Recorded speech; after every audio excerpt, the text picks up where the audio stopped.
Welcome, everybody. Today is we have a special guest, Jez Cartwright, on our podcast. And what we do on our Sherpa podcast, C-Suite Sherpa Podcast, is we highlight people that have great talents and can bring value to the C-Suite. So, as I mentioned, today's guest is Jez Cartwright. So, Jez, tell us a little bit about yourself and your business. Thanks, Brian. Jez Cartwright, obviously, as you can tell from the accent, from across the pond in London originally, but now I'm based full-time here in the US. Basically, I sit down with CEOs and senior leaders in all sorts of businesses around the world, whatever sector. And I love sitting down and helping them sort of wrestle through the issues of the day and helping them ultimately perform better and win. The last time I checked, we're here to really make an impact, and it's the winning that counts. It's not necessarily the taking part. Yeah, so let's dive into that because I want our listeners to be able to understand what you do and who you do it with. So to give me an example of the kind of clients you work with and really what's going on inside that client's organization that would cause them to want to use you as a resource. Sure. Let me talk to you about one of my clients who's based in Chicago. Sure. He'd set up and run this firm for 20 or so years, and we were introduced through a fellow colleague. And through talking with him, he didn't know what to do with his business going forward. He realized he'd probably run it for the next 4 to 5 years and then potentially just hand it over to somebody. And Right. and I just sat down with him and asked him a few questions of, well, wouldn't you like to earn some money out of that?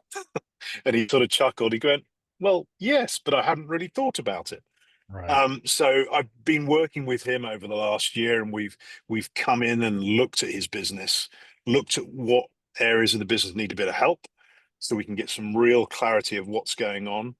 Looking at the team to set up to make sure we've got the right people in the right seats, doing the right things, and often it's helping them just having that encouragement to have the difficult conversation.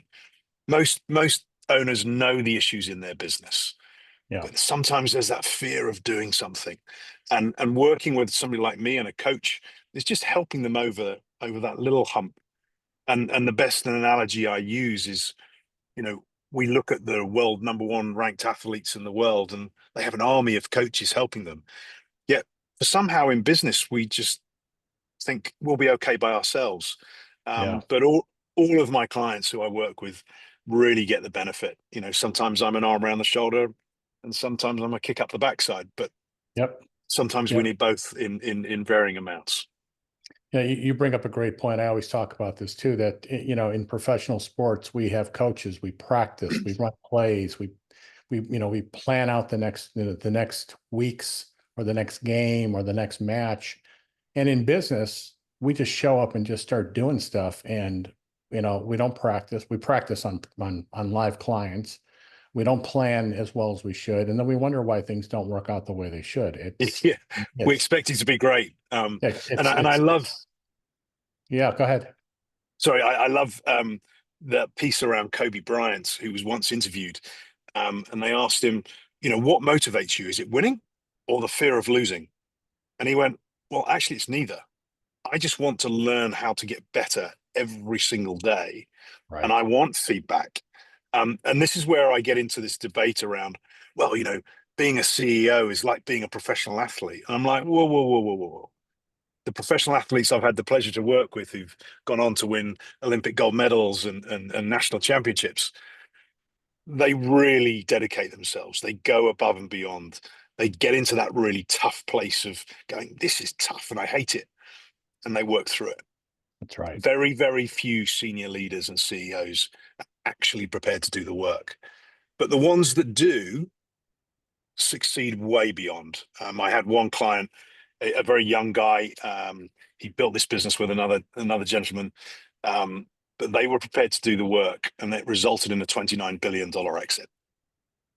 Yeah, that's incredible. Yeah, and you're right about the parallels between professional athletes and sports and business.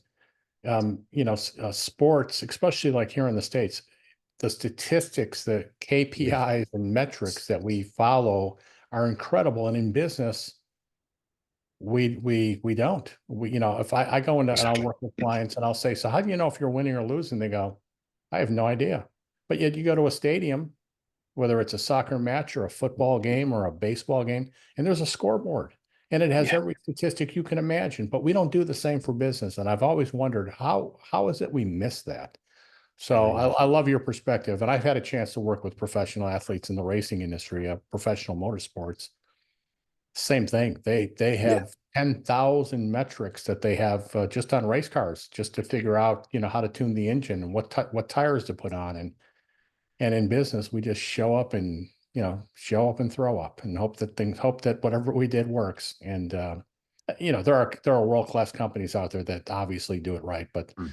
the majority of companies are really they're not treating it like they would their amateur softball league or baseball team that would be on weekends, or the team that I, the soccer team they would coach for their kids.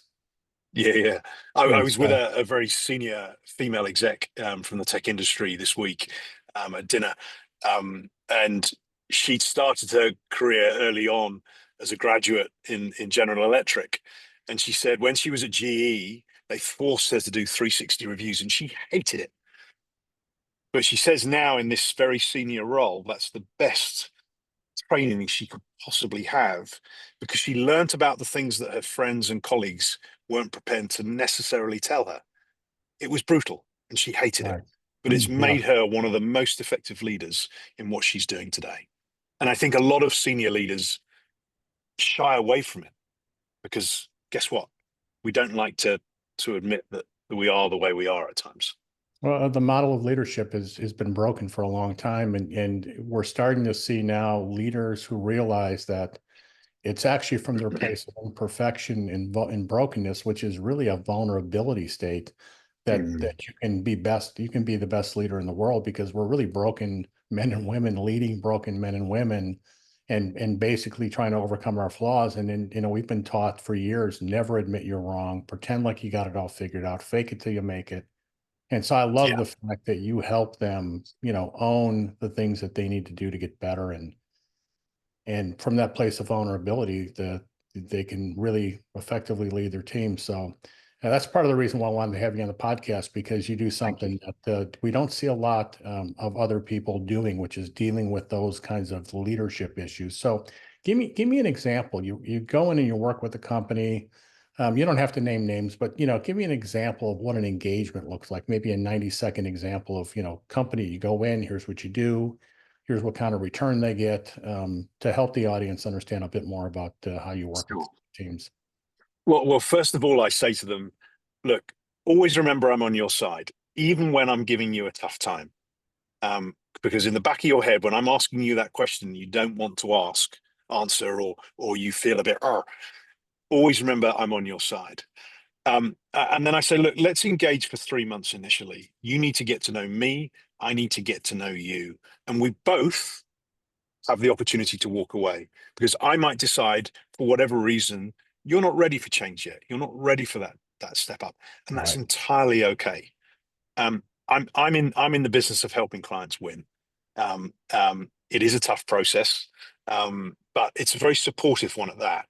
And if you think about all the things that you've achieved in life, the things that have been really worthwhile, there's been that tension and struggle at times, and therefore it's much more worthwhile to us. Um, and then it's literally diving into the business. It's understanding the dynamics of your senior team. Who's good, who's not so good, where's the elephant in the room that people are Right. going, they know it's there, but we can't talk about it because it's John's best friend. Whatever that example might be, having that ability to delve into the reality of a situation is key. And then it's about coming up with the strategies with the people in the room to help them make the change and give them the support and encouragement to do so. And at the end of that 3 months, we then say, do we carry on working with each other, or do we part ways? Um, and I've been with clients who choose to do both. But I've had engagements of up to 5 years with clients because they make me part of the team, and Right. because the CEO knows that he has a Achilles heel, and Yeah. it's Yeah. most leaders like to be liked. Well, and I've run businesses and I've had coaches, and we need people to tell us what we need to hear, not what we want to hear. And let's face it, it's not safe for most people to tell, their leader that the leader is the problem. Yeah. And they need And someone. I had a phrase that I always use. It's, first time I meet with a client, I say, hey, let's go get fired, because I'm going to find out whether or not we're going to work together very quickly. yeah, And they're going to either exactly. fire me or they're going to love me, but there's not going to be any in between. And I get the sense that that's your approach as well. Yeah, look, trust is the big thing for any relationship, and I need to build trust quickly with clients, and I am going to tell them the baby's ugly at times, but I'll do it in a way that doesn't hit them too hard. It's because I want them to change. I want them to see the reality, because if I'm seeing it, other people are seeing it too, and potentially in a lot of organizations, you've got people who are just turning up, and you know it, I know it, they know it, and they're coasting, and that's costing you money. And the when you choose not to deal with something, it's going to cost you money, and sort of follow on implications to other people and your business. And I think that's a shame, because if you've set something up or you're running something, you deserve the best you can get. Yeah, I agree. So listen, we got about 30 seconds left before we jump into the next segment here. So one last question, and maybe it's not fair. You'll probably need more than 30 seconds, but what do you see as the biggest challenge in the next 5 years that for your clients that you're helping them overcome? I think that initially, and I see this a lot at the moment, is there that pressure on people to say, I've got the answer, it's okay. And I know, and they know deep down that they haven't got the answer. And it's that ability to put up the hand and say, hey, look, I'd really love some help here. And I think once we can get over that pressure, and I think seeing what happens in the economy and in the coming months and year ahead, I think if we get the M&A thing working again, I think we'll see a bit more action and a bit more confidence in the market, and for people to go, do you know what? I don't know what I'm doing. I don't know how to do this. Yeah. And asking for help. Asking for help is hard. I Oh, had yeah. another guest I was talking to, and I asked what his biggest challenge is working with clients, and he said, simple, ego. None of us want to admit that we don't know what we're doing, but yet the best leaders have a way of just putting it out there saying, I have no idea what to do, help me. And you want to talk about really getting your team engaged around you as a leader. It's the hardest thing to do, but it's really impactful. So I appreciate that. It's a great answer, and it tells me a lot about the way you coach your team. So let's switch gears for a second. Let's do what we call the lightning round. Have a little bit of fun. Have people see your personality shine through a bit. So I'm going to ask you some quick questions. There's no wrong answer, just whatever comes to mind. So you ready? Yep, let's go. All right. So this is a tough one, from a Brit. Coffee or tea? I wake up and have coffee now. Really? Wow. And my daughter wants to help me do it every day as well. I learned all about drinking tea with cream when I was in England. It was a different experience. So I'm a coffee guy too. So how about when I go back to England, I do have a cup of tea in the morning first. It would be proper. When in Rome. It would not be proper if you didn't. So cats or dogs? Dog. Okay. If you can only grab one weapon or item during the zombie apocalypse, what would it be?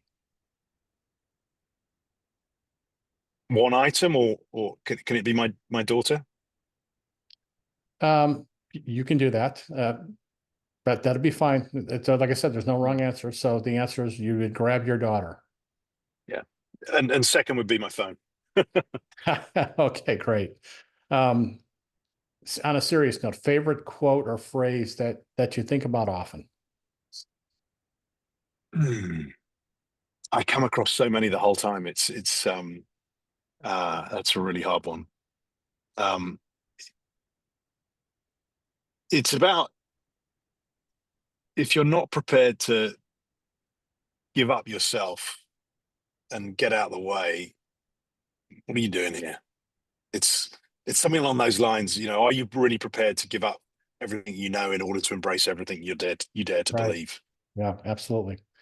Okay, maybe a little bit easier one. How about a favorite movie or streaming series, something that you love to watch? Favorite movie, and somebody asked me this the other day. It's a very independent film called The Power of One. Morgan Freeman's in it. About and he trains this young Afrikaans boy whilst he was in prison in South Africa, and it's a wonderful, wonderful film. But The Power of One, I highly Okay. recommend it. Yeah, great. So last question, biggest obstacle that you've personally had to overcome and one big takeaway from that obstacle. Yeah, I back in, I'm going to go 2003, I was running a business, which I'd set up, and I had to take it into liquidation. Very Yeah. painful experience and very costly too. And yet one of my mentors at the time, he took me out for breakfast and he said, a lot of the most successful people have gone bust at least once. Yep. The smart ones don't go bust twice. That's And right. that always stuck with me. But he said, the thing that makes the difference is you doing the work Yeah. on you.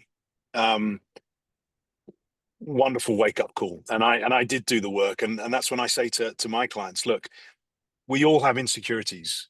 They play out and they will cost you money and they will cause things to break. It's up to you. Yeah. Yeah. If it doesn't kill you, it makes you stronger. Just anecdotally, I did a tech startup and we raised $100 million in venture capital.